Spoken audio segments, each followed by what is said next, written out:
நாகை அருகே மிதிவண்டி மீது அரசு பேருந்து மோதிய விபத்தில் படுகாயம் அடைந்த விவசாய தொழிலாளி ஒருவர் சிகிச்சை பலனின்றி உயிரிழந்தார். நாகை மாவட்டம் கீழ்வேலூரை அடுத்த புதுச்சேரி ஊராட்சி பகுதியில் உள்ள விக்னாபுரம் மேலத்தெருவைச் சேர்ந்தவர் செல்வகுமார்.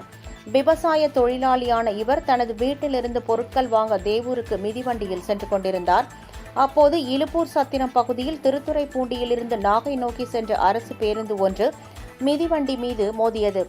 இந்த விபத்தில் படுகாயமடைந்த செல்வகுமாரை அருகில் இருந்தவர்கள் மீட்டு 108 ஆம்புலன்ஸ் வாகனத்தின் மூலம் நாகை அரசு மருத்துவக் கல்லூரி மருத்துவமனைக்கு அனுப்பி வைத்தனர். அங்கு தீவிர கண்காணிப்பு பிரிவில் அனுமதிக்கப்பட்டிருந்த செல்வகுமார் சிகிச்சை பலனின்றி உயிரிழந்தார்.